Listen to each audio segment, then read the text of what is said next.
चलिए स्टार्ट करते हैं इस लेसन को बौद्ध धर्म के बारे में। ठीक है, इसके पहले वीडियो में जैन धर्म और अन्य सिंधु सभ्यता से बनी हुई वीडियो आपने देखा होगा, और इस वीडियो में हम बौद्ध धर्म के बारे में पढ़ेंगे। ठीक है, चलिए समय न गंवाते हुए स्टार्ट करते हैं इस वीडियो को। सबसे पहले बात करते हैं बौद्ध धर्म के संस्थापक की। बौद्ध धर्म के संस्थापक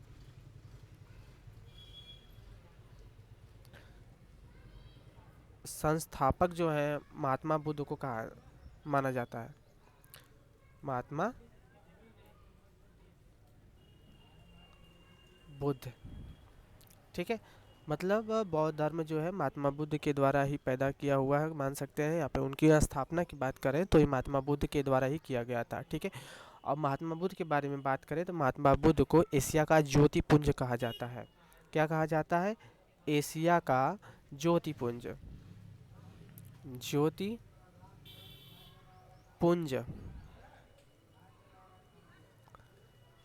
ठीक, जन्म की बात करें बुद्ध के जन्म की, तो जन्म का जो उल्लेख मिलता है 563 ईसा पूर्व में मिलता है।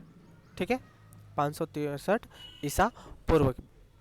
और इनका जो जन्म स्थान जो है वह है कपिलवस्तु। कपिलवस्तु के लुम्बिनी नामक स्थान पे हुआ था। ठीक है, कहाँ पर? लुम्बिनी नामक वन में हुआ था। लुम्बिनी नामक स्थान पे, लुम्बिनी एक वन है, ठीक है, वहाँ पर हुआ था।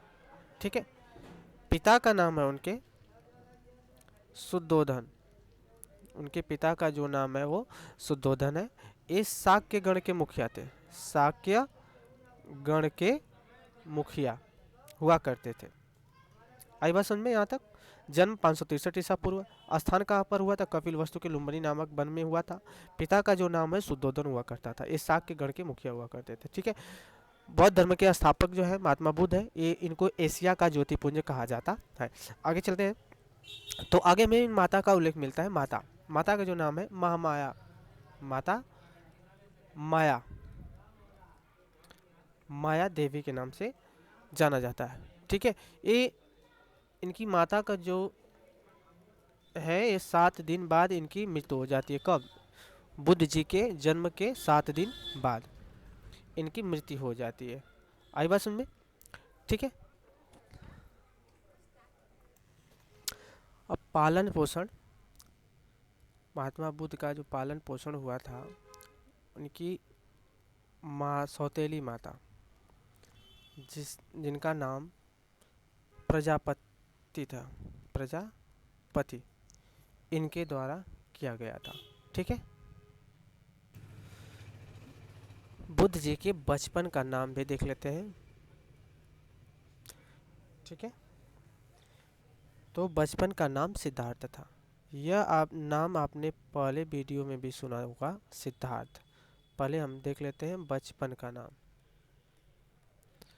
बचपन का जो नाम है उनका नाम था सिद्धार्थ, मतलब सिद्धार्थ नाम से ये जाने जाते थे। अच्छा, गौतम, ये तो गौतम बुद्ध जी के बचपन का नाम है। लेकिन अगर बात करें महावीर स्वामी जी के बारे में बात करें तो यह उनके पिताजी का नाम था। ठीक है, महावीर स्वामी जी के पिता का नाम भी सिद्धार्थ था।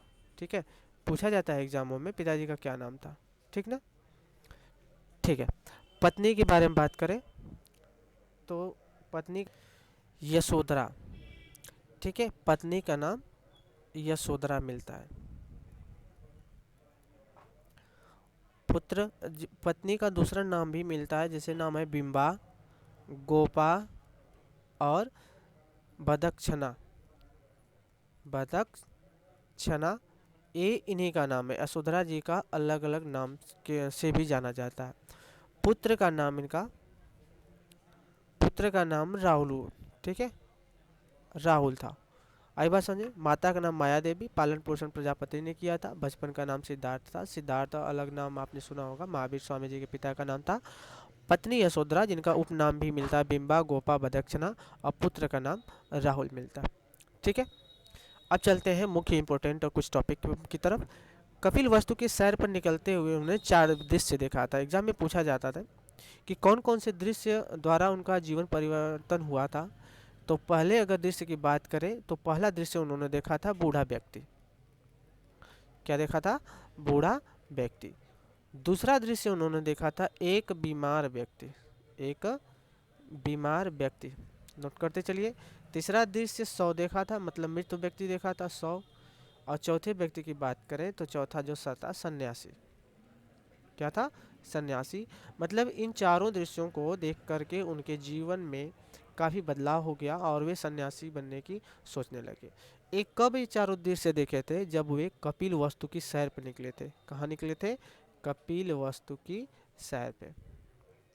अच्छा, कपिल वस्तु आपने पिछली वीडियो में भी सुना होगा कपिल वस्तु। तो कपिल वस्तु उस समय महावीर स्वामी के समय जैन धर्म का प्रथम जैन संहिति के में सुना होगा। प्रथम जैन संहिति एक कपिल वस्तु में हुआ था। ठीक है, चंद्रगुप्त मौर्य के समय। किसके समय? चंद्रगुप्त मौर्य के समय। आई बात समझ में? ठीक है। अभी इन चार दृश्यों को देखने के बाद उनके जीवन में बदलाव हो गया और उन्होंने अपना घर त्याग दिया। ठीक है, जिसे हम गृह त्याग नाम से जानते हैं। गृह त्याग। गृह त्याग के बारे में देखेंगे तो यहाँ से क्वेश्चन बनते हैं। गृह त्याग की घटना को क्या नाम दिया गया था? तो उन्होंने 29 वर्ष की आयु में गृह त्यागा। कितने वर्ष की आयु में? 29 वर्ष की आयु में गृह त्यागा। और गृह त्याग की जो घटना है ना, उसे महाभिनिष्क्रमण कहते हैं। क्या कहा जाता है? महाभिनिष्क्रमण के नाम से जाना जाता है। आई बात समझ में? ठीक है। जब उन्होंने गृह त्यागा तो अपने साथ अपना सारथी और घोड़े को ले गए थे। ठीक है, तो सारथी का नाम भी पूछा था। सारथी छंदक। क्या नाम उल्लेख मिलता है? छंदक। और घोड़े का नाम कत्थक, कंथक। क्या मिलता है? कंथक नाम मिलता। ठीक है, इनके द्वारा ही उन्होंने गृह को त्याग किया। ठीक है, मतलब यही उनको छोड़ने के लिए, उनकी आज्ञा के अनुसार छोड़ने के लिए ले गए थे। ठीक है, इन्होंने कहाँ पर छोड़ा? एक नदी का उल्लेख मिलता है जिसे हम अनोमा नदी कहते हैं। कौन सा नदी? अनोमा नदी। इसी के तट पर इन्होंने उनको छोड़ा और यहीं से इन्होंने अपना वस्त्र त्याग करके, राजश्री वस्त्र त्याग करके कसाय वस्त्र धारण किए। कौन सा वस्त्र? कसाय वस्त्र। कसाय वस्त्र धारण कर लिया। एक कैसा वस्त्र होता है? यह सन्यासियों का वस्त्र होता है। ठीक है, आगे चलते हैं। जब इन्होंने सन्यासी का रूप धारण कर लिया तो इन्होंने अपने ज्ञान की प्राप्ति हेतु गुरु, किनकी? गुरु की तलाश में भटकने लगे। तो इन्हें उनका प्रथम गुरु मिले। प्रथम गुरु जिनका नाम था आराम कलाम। मतलब महात्मा बुद्ध के प्रथम गुरु आराम कलाम के नाम से जाना जाता था। ठीक है, आराम कलाम की विशेषता थी कि ये सांख्य दर्शन की शिक्षा देते थे। किसके? सांख्य दर्शन के शिक्षक थे, मतलब शिक्षा देते थे।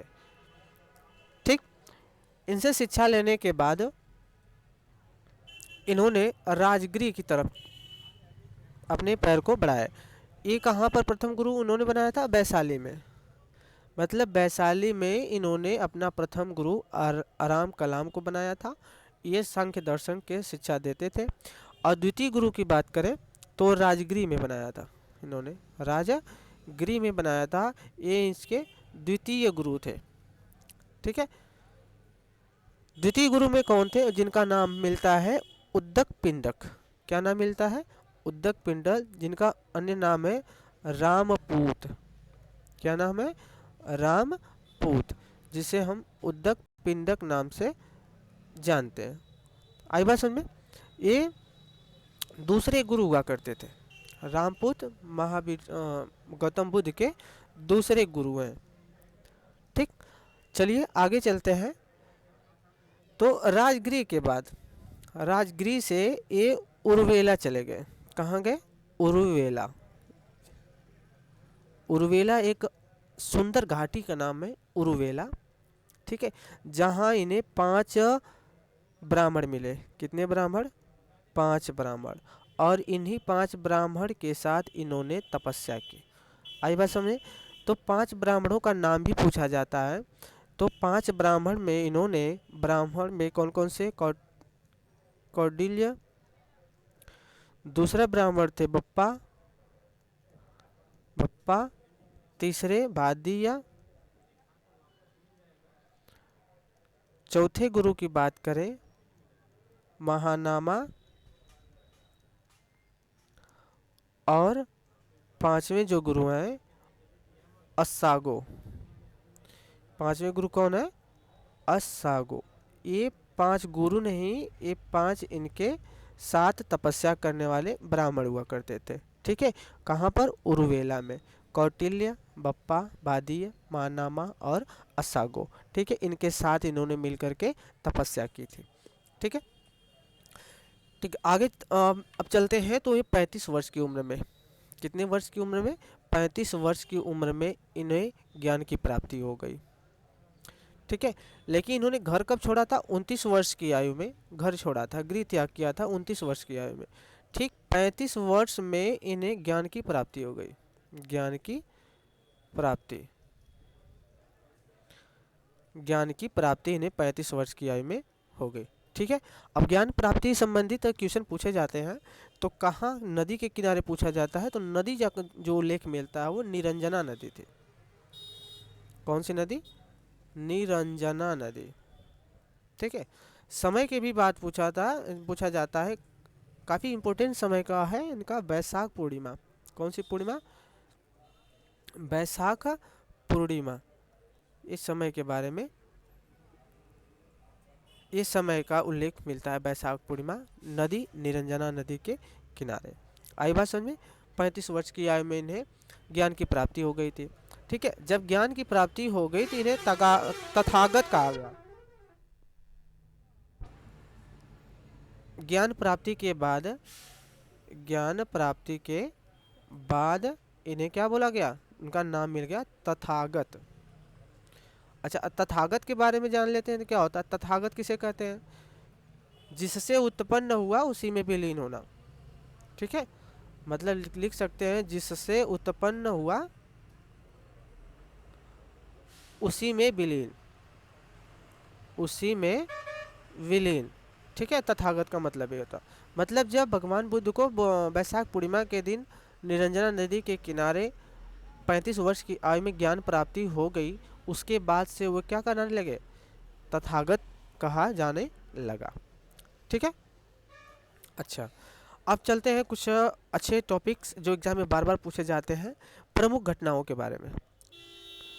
प्रमुख घटनाओं, इसको आप नोट कर सकते हैं के बारे में।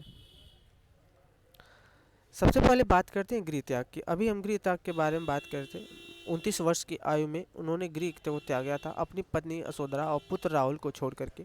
ठीक है, तो गृह त्याग करने की जो क्रिया है वह कहलाती थी वहाँ पर महाभिनिष्क्रमण। क्या कहलाती थी उस समय? मतलब कहलाती है, उस समय की बात नहीं है, अभी भी कहलाती है। गृह त्याग की घटना महाभिनिष्क्रमण कहलाती है। ठीक है, तो गृह त्याग का संकेत पूछा जाता है। क्या पूछा जाता है? संकेत। तो संकेत हुआ करता था घोड़ा, मतलब इन्होंने घोड़े के द्वारा ही अपना घर छोड़ा। तो आप याद कर सकते हैं घोड़ा का नाम था कत्थक, कंथक, कंथक के ही द्वारा उन्होंने अपने गृह को त्याग दिया था। तो आप याद कर सकते हैं कि गृह त्याग की जो प्रतीक है वो घोड़ा से है। और उनका जो यह घटना हुई थी महानिष्क्रमण, महाभिनिष्क्रमण कहलाता है। ठीक है, ज्ञान प्राप्ति के बारे में, ज्ञान प्राप्ति की घटना को क्या कहते हैं? ज्ञान प्राप्ति की घटना, ज्ञान प्राप्ति की घटना को संबोधि कहा जाता है। क्या कहा जाता है? संबोधि। ठीक है, अच्छा, और संकेत को पीपल, पीपल संकेत में आता है ज्ञान प्राप्ति के। क्यों? क्योंकि पीपल के नीचे ही इन्होंने ज्ञान की प्राप्ति हुई थी। आई बात समझ में? ठीक है, 35 वर्ष की आयु में पीपल के नीचे निरंजना नदी के किनारे हुआ था। वो भी किस समय? वैशाख पूर्णिमा के टाइम हुआ था। ठीक है, इस पीपल को बोधि वृक्ष के नाम से भी जाना जाता है। बोधि वृक्ष के नाम से जाना जाता है। ठीक, प्रथम उपदेश के बारे में बात करें तो प्रथम उपदेश की घटना कहलाती थी, उपदेश की जो घटना है उसे हम कहते हैं धर्म चक्र परिवर्तन, चक्र परिवर्तन कहलाती है। ठीक है, अच्छा, और उसको क्या नाम दिया जाता है? चक्र। उसका जो संकेत है उसको चक्र नाम देते हैं, या मतलब चक्र के संकेत के द्वारा प्रथम उपदेश को दर्शाया जाता है, और प्रथम उपदेश की घटना को धर्म चक्र परिवर्तन कहते हैं। ठीक है, और महात्मा बुद्ध की मृत्यु की बात करें, मृत्यु की जो बात करें तो उसकी इस घटना को कहते हैं महापरिनिर्वाण, महापरिनिर्वाण। ठीक है, निर्वाण का मतलब है ना मृत्यु की प्राप्ति। ठीक है, महापरिवार निर्वाण का मतलब होता है कि एक महान आत्मा की, ठीक है, महान आत्मा, महात्मा बुद्ध महान आत्मा ही है। ठीक है, उनकी मृत्यु के घटना को महापरिनिर्वाण का नाम दिया जाता है। इसे हम स्तूप के दर्शाते हैं, किससे? स्तूप, उसका संकेत माना जाता है। अच्छा, अगर हम बात करें गर्भाधान की, किसके? गर्भाधान की संकेत के रूप में उसे हम हाथी संकेत नाम देते हैं, और जन्म का जो संकेत है, जन्म के संकेत को हम कमल के नाम से जानते हैं। ठीक है, कमल या सांड, इन दोनों से उसका प्रतीक के माध्यम से जन्म को निरूपित किया जाता है। ठीक है, ये थे ज्ञान गृह त्याग की घटना को महान विनिष्क्रमण, प्रतीक घोड़ा था, ज्ञान प्राप्ति, संबोधि, पीपल जिसे बोधि वृक्ष भी कहा जाता है। प्रथम उपदेश इन्होंने धर्म चक्र घटना को, प्रथम उपदेश की घटना को धर्म चक्र परिवर्तन कहते हैं, उसका संकेत चक्र है। मृत्यु की घटना को महापरिनिर्वाण कहा जाता है। ठीक है, और उसका संकेत स्तूप है। गर्भाधान की घटना संकेत को हाथी, और जन्म के संकेत को कमल या सांड से दर्शाते हैं। ठीक है, अगर बात करें प्रथम उपदेश की तो उपदेश संबंधित भी बातें क्वेश्चन बनते हैं। उपदेश, प्रथम उपदेश की बात कर रहे हैं, प्रथम उपदेश। ठीक है, जहाँ पर प्रथम उपदेश का उल्लेख मिलता है कि इन्होंने अपना प्रथम उपदेश सारनाथ में दिया था। कहाँ दिया था? सारनाथ, वाराणसी के सारनाथ स्थान पर दिया था। ठीक है, और भाषा की भी बात करता है, किस भाषा में? पाली भाषा में। मुख्य जो भी इनके ग्रंथ लिखे गए हैं या फिर इनका ग्रंथों में जहाँ पर बौद्ध संबंधित जानकारी मिलती है वह पाली भाषा में ही मिलती है। ठीक है, पाली भाषा में उपदेश इन्होंने पाली भाषा में दिया था। कहाँ पर? सारनाथ में, वो भी 5 बौद्ध भिक्षुओं के साथ। 5 बौद्ध भिक्षु को इन्होंने अपना प्रथम उपदेश सारनाथ में दिया था। ठीक है, अच्छा, बुद्ध ने अपना प्रथम शिष्य, पूछा जाता है बुद्ध के प्रथम शिष्य, बुद्ध के प्रथम शिष्य के बारे में पूछा जाता है तो उनके प्रथम 2 शिष्य थे, तपस्सु और भल्लिक। क्या नाम मिलता है? तपस्सु और भल्लिक, 2 ऐसे उनके प्रमुख, मतलब प्रमुख नहीं, पहले प्रथम शिष्य हुए, तपस्सु और भल्लिक, ये उन्होंने पता। और ये 5 बौद्ध भिक्षु हुआ करते थे जिन्होंने इन्हें उपदेश दिए थे, और प्रथम जो शिष्य थे तपस्सु और भल्ली थे। ठीक है, और बात करें इनके प्रधान शिष्य की अगर बात करें, जो इनका अन्य नाम है, बुद्ध जी के बेटे के रूप में भी जाना जाता है तो नहीं, लेकिन इतना उनसे लगाव था कि इन्होंने अपनी एक पहचान के रूप में आनंद, जिनका नाम हुआ करता था, बुद्ध जी के बेटे के रूप में जाना जाता है, और बुद्ध जी के प्रधान शिष्य हुआ करते थे। ठीक है, प्रधान शिष्य में आनंद और बुद्ध के प्रथम शिष्य में तपस्सु और भल्लिक का उल्लेख मिलता है। ठीक है, और बात करें सर्वाधिक शिष्य कहाँ से हुआ करते थे? सर्वाधिक शिष्य कौशल से हुआ करते थे। सर्वाधिक शिष्य कौशल से थे, इनके कौशल राज्य से थे। ठीक है, अब हम शिक्षाएं की बात करें कि जब वो उन्होंने उपदेश दिया तो कौन कौन सी शिक्षाएं उन्होंने अपने शिष्यों को दी, तो वह पहले शिक्षा की बात करते हैं। शिक्षा में इन्होंने 3 शिक्षा दी है। पहला, संसार दुखों से भरा हुआ। पहला क्या है? संसार दुखों से भरा है। ठीक है, मतलब दुख में संसार में केवल दुख ही दुख है। दूसरे अगर हम बात करें तो दुखों पर विजय भी प्राप्त की जा सकती है, मतलब दुखों को हल किया जा सकता है, दुखों पर विजय प्राप्त की जा सकती है, की जा सकती है। और तीसरी शिक्षा में उन्होंने बताया था कि वो भी किस माध्यम से दुखों पर विजय प्राप्त की जा सकती है, तो वह है अष्टांगिक मार्ग। अष्टांगिक, उन्होंने कारण बताया कि अष्टांगिक मार्ग से आप दुख पर विजय प्राप्त कर सकते हैं। ठीक ना? अब अष्टांगिक मार्ग कौन कौन से हैं? अष्टांगिक मतलब 8 उन्होंने अपने मार्ग बताए। कौन कौन से? सम्यक दृष्टि, मतलब आपकी दृष्टि उचित होनी चाहिए, सही होनी चाहिए। कौन सी?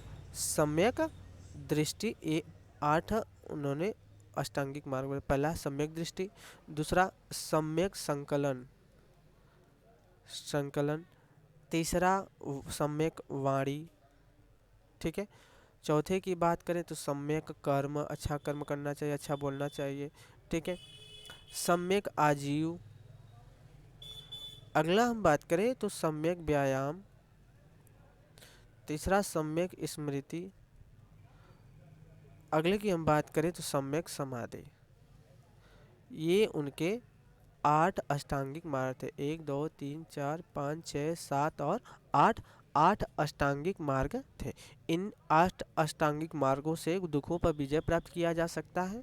ठीक है, और पूरे संसार में पूरे संसार में दुखों से भरा हुआ है, मतलब कह सकते हैं पूरे संसार में केवल दुख ही दुख है। आई बात समझ में? अच्छा, बौद्ध धर्म के त्रिरत्नों के बारे में पूछा जाता है। बौद्ध धर्म के त्रिरत्नों के बारे में, कौन कौन से रत्न हैं? और केवल 3 रत्न हैं उनमें। पहला जो रत्न है वह है बुद्ध, दूसरा धम्म और तीसरा संघ। ये बौद्ध धर्म के 3 रत्न हैं। ठीक है, ये 3 रत्न हैं। कौन कौन से? बुद्ध, धम्म, संघ। ठीक है, इसको याद कर लीजिए। और इन्होंने 3 पिटक, जिसे हम त्रिपिटक के नाम से जानते हैं, त्रिपिटक नाम से जानते हैं। 3 पिटक में विनय पिटक आगे पता चलेगा कि विनय पिटक, सूत पिटक और अभिधम्म पिटक कौन कौन के किन के द्वारा लिखा गया है, ये सब अभी बताएंगे आपको। सूत पिटक और तीसरा है अभिधम्म पिटक, अभिधम्म पिटक। ये उनके 3 पिटक थे। और 3 रत्नों में बुद्ध, धम्म और संघ। ध्यान रखिए, एक केवल रत्न है और ये पिटक है।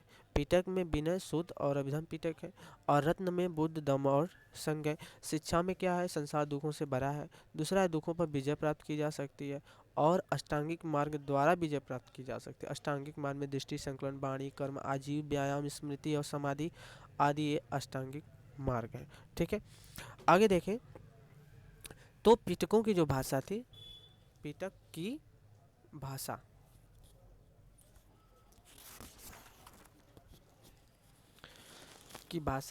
पाली है। कौन सी भाषा? पाली भाषा है। उन्होंने जो उपदेश भी दिया था पाली भाषा में। इनके जो 3 पिटक हैं वो भी सब किसमें? पाली भाषा में ही मिलते हैं। ठीक है, अच्छा, अब महात्मा बुद्ध के मृत्यु की बात करें तो उनकी जो मृत्यु हुई थी 483 ईसा पूर्व हुई थी। आई बात समझ में? 483 ईसा पूर्व।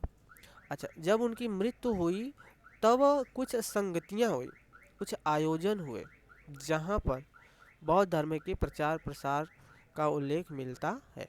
कौन कौन से तो हम प्रथम बौद्ध संगीति की बात करेंगे, जिसकी बहुत इम्पोर्टेंट है। यही समझ लीजिए सबसे ज़्यादा क्वेश्चन बनते हैं एग्जाम में बौद्ध संगीतियाँ से। तो हम यहाँ से स्टार्ट करते हैं प्रथम संगीतियाँ। ठीक है, प्रथम संगीतियाँ कब हुई थी? किसके शासन काल में हुई थी, कहाँ हुई थी, अध्यक्ष, ये सब पूछता है। तो उनकी मृत्यु 483 ईसा पूर्व हुई थी। हमने बताया था कि जो संगीतियाँ स्टार्ट हुई थी वह उनकी मृत्यु के बाद स्टार्ट हुई थी। मतलब हम स्टार्ट करते हैं यहीं से, स्टार्ट करते हैं। जो सन हुआ था वह 483 ईस्वी पूर्व ही स्टार्ट हो गया। मतलब प्रथम संगीति 483 ईस्वी पूर्व। आई बात समझ में? स्थान की बात करेगा, किसकी बात? स्थान के बारे में जो जानकारी मिलती है वो राजगृह में हुई थी। कहाँ पर हुई थी? राजगृह में प्रथम संगीतियाँ हुई थी।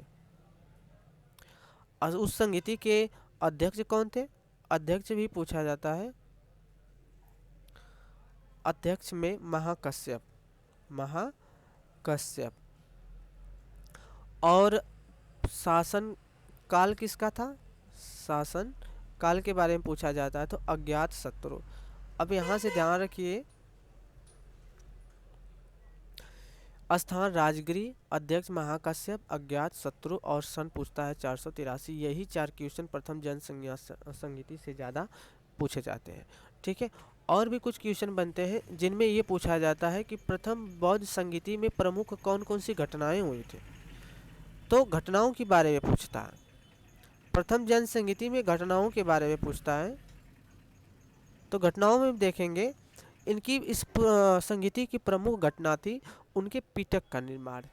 कौन कौन से प्रमुख? 2 पिटक का निर्माण हुआ था। पहला पिटक जो हुआ था सुत्त पिटक, अभी हम बताए थे, सुत्त पिटक का निर्माण हुआ था। और दूसरा विनय पिटक, विनय पिटक का निर्माण हुआ था।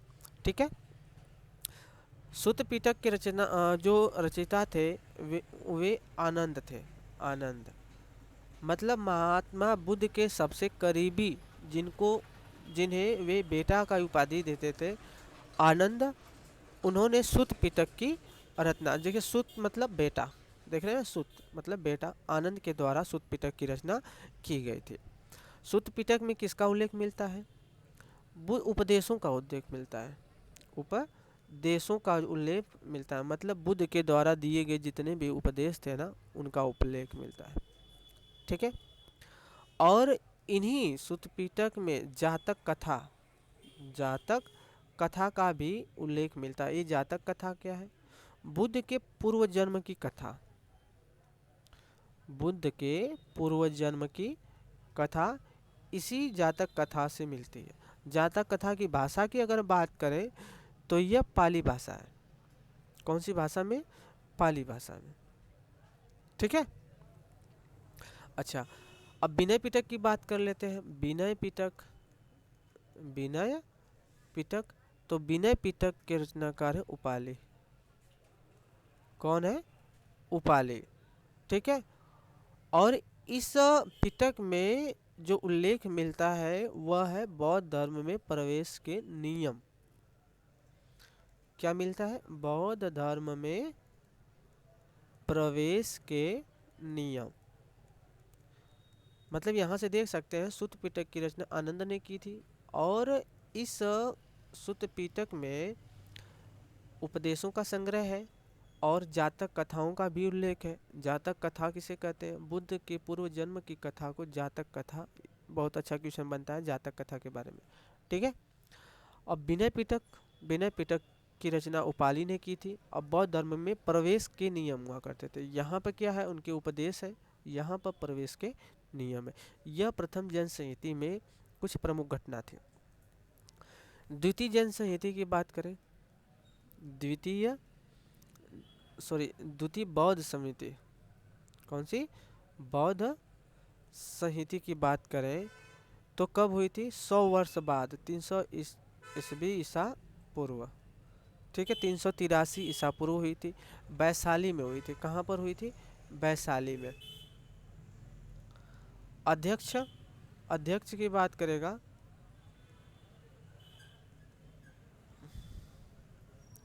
अध्यक्ष सब्बा कामे।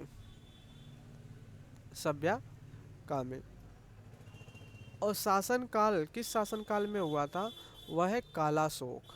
काला शोक। काला शोक का नाम काला शोक उसके कलर पे रखा गया। उसका जो कलर था ना, उसका रंग जो था वो काफ़ी काला हुआ करता था, इस वजह से काला शोक कहा गया था। शोक देखिए यहाँ पे है काला शोक। अध्यक्ष सब्बा कामी कहाँ पर होता है? वैशाली में हो, ठीक है। 300 ईसा पूर्व उनकी मृत्यु से, उनकी मृत्यु 483 ईसा पूर्व हुई थी, और 100 साल बाद मतलब 383 ईसा पूर्व। ये पूर्व में बाद में कम होता है, ध्यान रखिएगा, ईसा पूर्व में ना 100 साल बाद कम होता है, ठीक है। और लेकिन केवल अगर ईस्वी की बात करें तो 100 साल बाद मतलब 483 का मतलब 583 हो जाएगा, ये ईस्वी में चलता है, ठीक है। और ईसा पूर्व की अगर हम बात करेंगे ना, ईसा पूर्व में, तो 100 साल बाद का मतलब यहाँ से कम हो जाता है, वैल्यू क्या होती है? कम हो जाती है, ठीक है। मतलब 383 ईसा पूर्व में हुआ था, वैशाली में हुआ था, सब्बा कामी के अध्यक्ष थे, और काला शोक। इसमें प्रमुख जो घटना हुई थी, घटना के बारे में बात करें तो कुछ नियम बनाए गए थे, जिसे 10 नियम के नाम से जाना जाता है, नियम के नाम से जाना जाता है। इन्हीं के पालन में, इन्हीं के मतलब पालन में, आज्ञा में, अनुपालन में बौद्ध संघ 2 भागों में बट गया। कितने भागों में? 2 भागों में बट गया। पहला है पूर्वपंथी, पूर्वपंथी, और दूसरा पश्चिमी पंथी, पश्चिमी पंथी 2 भागों में बट गया। यह उनके उस समय की प्रमुख घटना थी, ठीक है।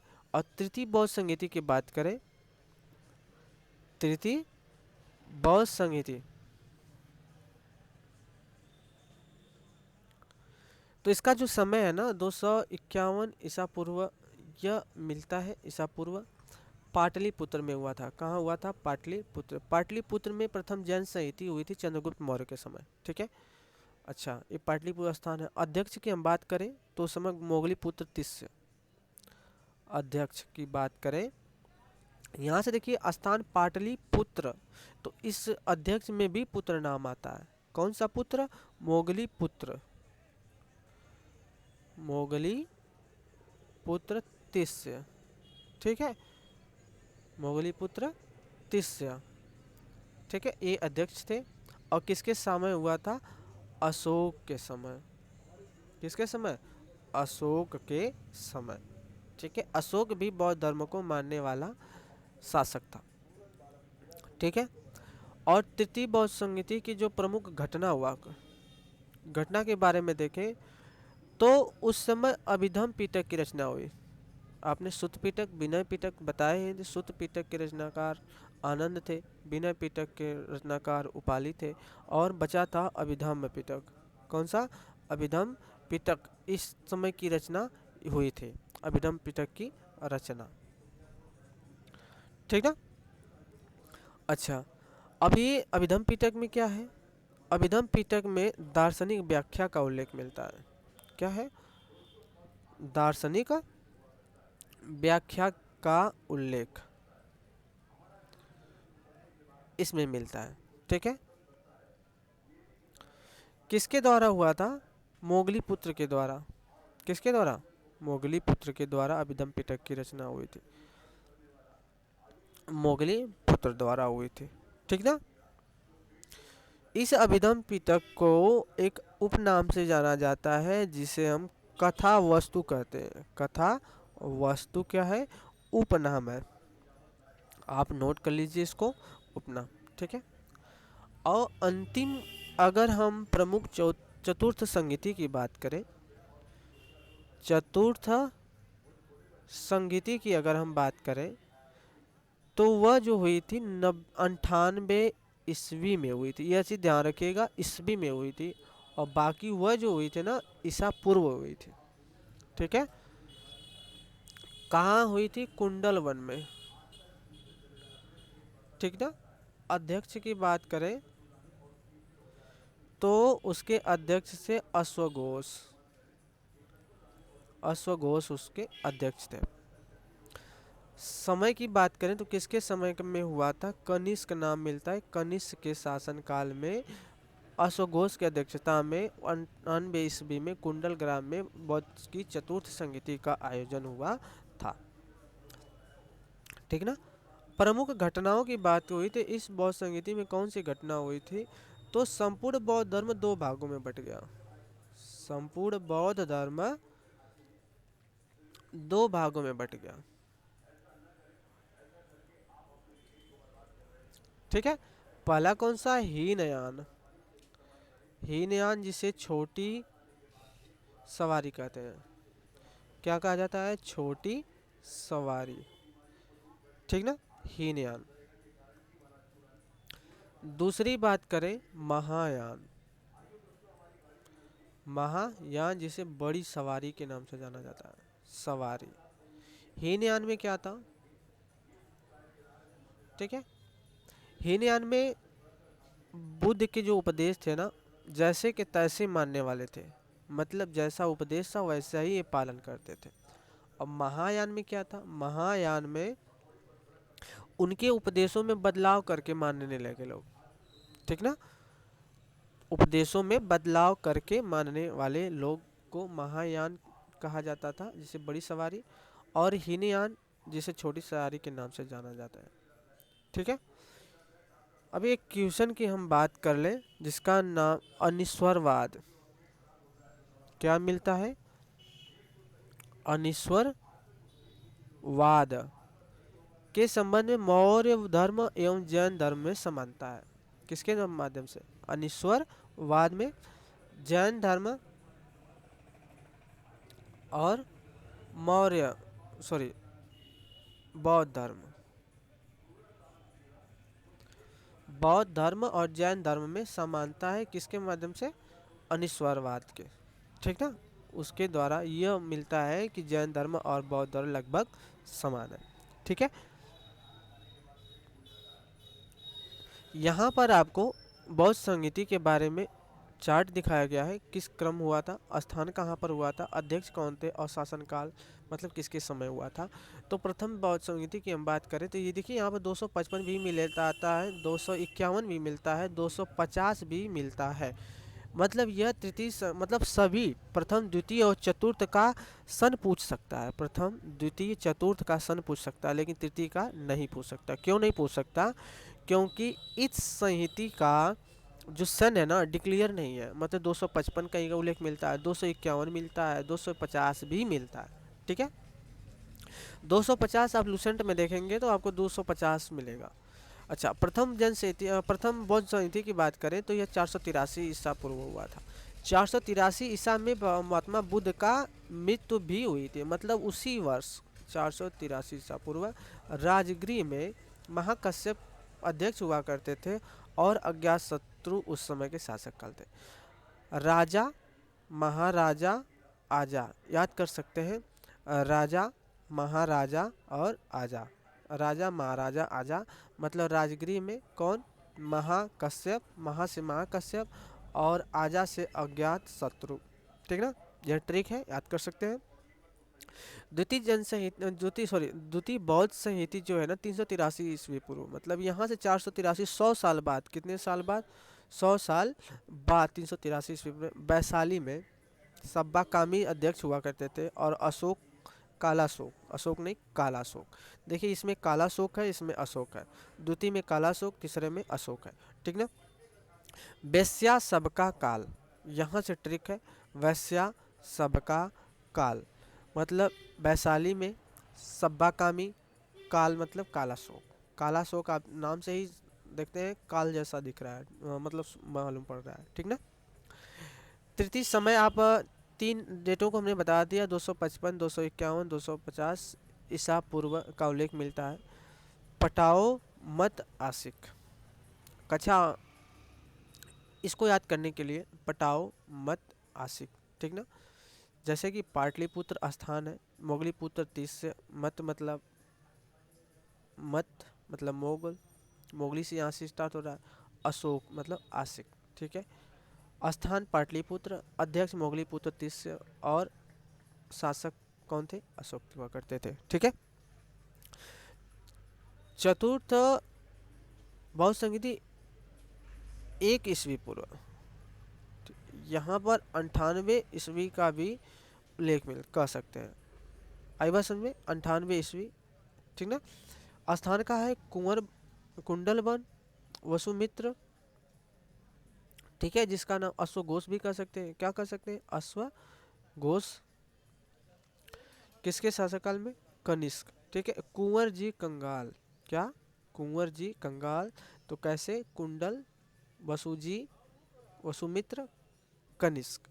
यह ट्रिक है, इससे आप आसानी से आज करके आप कन्फ्यूजन को दूर कर सकते हैं। राजा महाराजा आजा, वैश्या सबका काल, पटाओ मत आशिक, और है कुंवर जी कंगाल। यह ट्रिक है इस बौद्ध संगीति को आज करने का। तो दोस्तों इस प्रकार से यह लेसन आपका समाप्त होता है। अगले वीडियो में बौद्ध संगीति मतलब बौद्ध धर्म से बनने वाले क्वेश्चन के बारे में बात करेंगे। ठीक है।